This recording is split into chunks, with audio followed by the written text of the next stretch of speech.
November. It is Fraud Awareness Month, and Noah Giles, he is the president of Lynx IT. He's an IT guy. He works with you, Jeff. Yes. You guys work hand in hand to try to look out for, avoid, catch before they happen scams Exactly. and scammers. Noah, welcome to the show. Thank you very much for having me today. So I want to ask you first and foremost, what are the scams that are out there that people like me are susceptible to? There's a lot of scams out there, and I think to answer that question, it's going to be really hard because there might be scams that we haven't even figured out yet that exist out there. But the biggest scams that you see right now are, especially with the tax season upon us, and some of the things you guys have been talking to, there's a lot of refund scams out there. Yes. For example, you'll get a call from someone that's actually in Mumbai, India, and they're calling and reaching out to you saying that, hey, they're so-and-so and they're with Best Buy tech support, or they're with the IRS, or they are with Amazon, and it just seems a little off. And what they do is they convince you and basically talk to you and get you to a point to where they can get onto your computer remotely, and then they'll even have people drive to a bank and process like a Wells Fargo kind of a payment to them to basically fund their illicit activities. Yeah. Now, one of these people called me, and I hate to say it, but they did have a pretty thick accent. Yeah. And I left him on the phone long enough because I wanted, where is this going? What's the scam here? I'll try to figure it out, vigilante justice, Charles Bronson. I'm gonna track this guy Track him down. But he did start saying things to where it sounded like he wanted to get access to my computer. So I ended up saying, now where did you say you're located? And again, he said, I'm in Illinois, Chicago. And I go, oh, that's funny because we don't actually say it like that. Absolutely. We say Chicago, Illinois. I'm getting off the phone with you. But he did try to get me to open up my laptop and get on. How can they access remotely our laptops? What are they asking us for? Is it a code? Is it a... Yeah, a good sign of that, well, they'll have you download a program on your computer that you previously haven't had. So they'll have you go to a website like AnyDesk or BombGuard or some kind of remote support website. And from there, what they'll do is they'll have you download the utility, and then at that point, you'll give them a code, and then they are remote controlling your computer with you, looking at everything you have, stealing things you have. And before we get to what can they get off of my laptop, I only use it to watch cat videos, right, and send emails. So what's on there. But I forget. Oh, I do online banking. Right. And my code is already it's my That's laptop. right. So the question is, if someone's on the phone with you and they ask you to go to a website and download something, right there, stop. I would agree. That's the time where you got to ask yourself, and you got to think in your head, trust but verify. And if it doesn't sound right, if there's a thick accent, if this doesn't make any sense to you that you had or you bought from this company or whatever, it's time to stop and try to verify where you're at, what you're doing. Immediately hang up and call that organization back. Like directly. If they say they're from Best Buy, hang up on this person. Right. And if you don't want to be rude, say, I'm sorry, I'm going to have to run, but I'll call back later. Or something, I don't know. Absolutely. I like to be rude to them, so, you can do that also. Because they're trying to ultimately take my money. So hang up on them, and if they say they're from Best Buy tech support, go online and find a number for Best Buy tech support and call them direct and say, did I just get a phone call from you?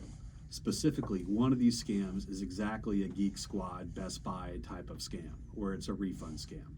And that's exactly right. You need to hang up, go to your local Best Buy or call them up, one or the other, and verify that that's true.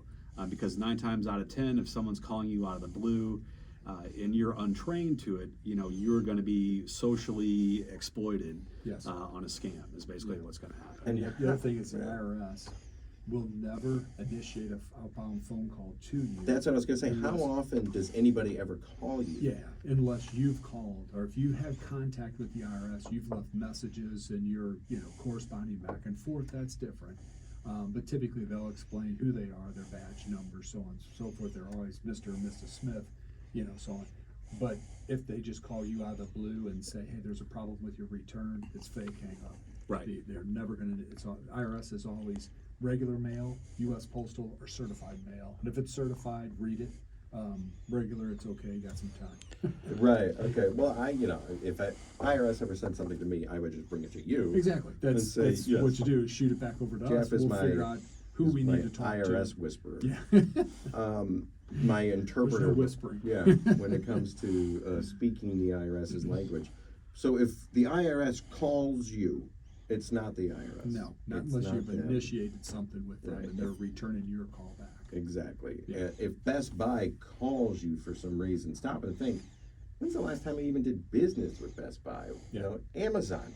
I can't call them, so I sure as heck don't think they're going to call me. It's like you can't really go to Amazon and I say, get the Amazon call weekly on my cell phone that says it's a message because I never answer it, that someone's bought a iPhone 12 or 14 on my, credit card, and I need to contact them immediately.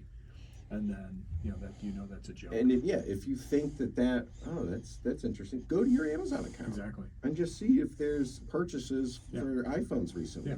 Guaranteed there won't be.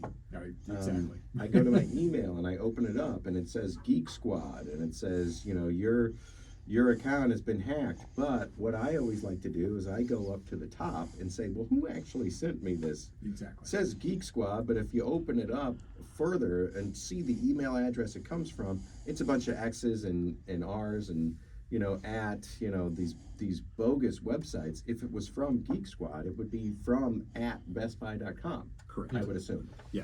And it's never like that. It's always these long, drawn out fake email addresses made to look like the Geek Squad's trying to contact me. You just hit the nail on the head there. Looking at what's called the email header is a very good way to see if it's an authentic email or not.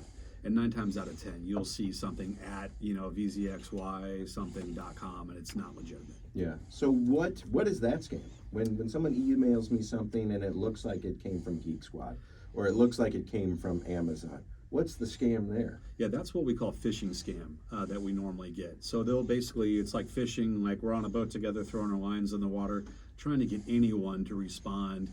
And we're trying to use psychological tactics at this point, which what a scammer would be doing.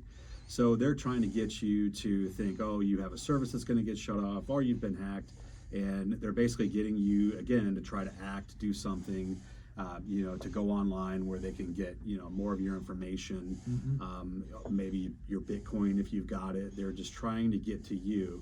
And a lot of targets of this are a lot of, people that Jeff might deal with, CEOs and businesses, things like that. They're specifically targeted. A CFO might be targeted. And there's just a lack of education, I think, with a lot of folks out there on the scam behavior and how they're baited and things like that, where they're unable to identify because their emotions get so high and tied up into it that they have to solve the issue right Well, away. I think we've forwarded you a couple of emails we've gotten. Oh, It yeah. says, hi, I'm John Smith. I would like you to prepare my taxes this year. And you respond back saying, hey, great, here's our pricing schedule, so on and so forth. You set up maybe a Zoom call or a phone call with them a week later, and they're sophisticated. A week later, that morning, you get an email from that person that says, oh, I'm sorry, I can't make our appointment, but here's all my tax stuff. Click on this link. And the trick is to click that link to open up a nightmare so they get access to stuff. And then So- all the bugs are yeah. starting to but work into your typically, system. in most of them, and you've pointed this out to us, typically there's one grammar error.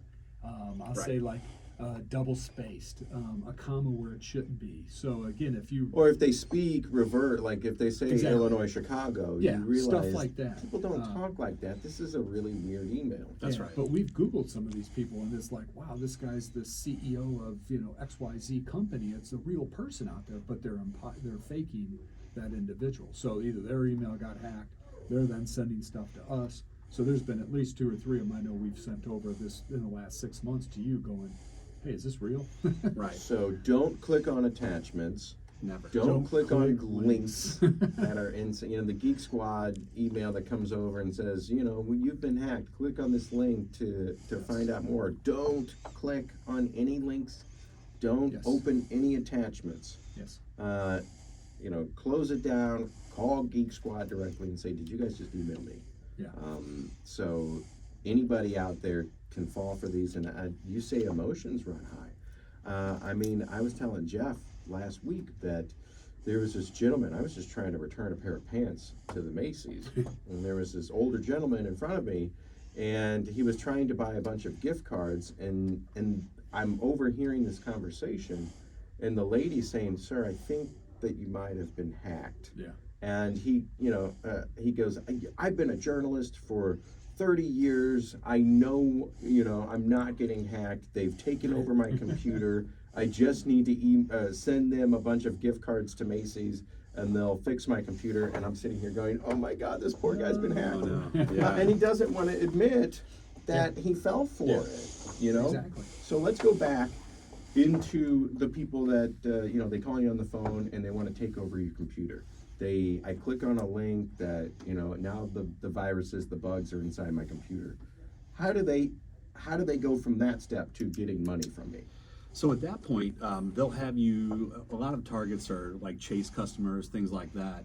So what they will do is they will have you log into like your Chase account online, but what you're really doing is they have manipulated your computer at this point to where you're really not seeing your Chase account, and it looks like they have deposited accidentally $20,000 into your account.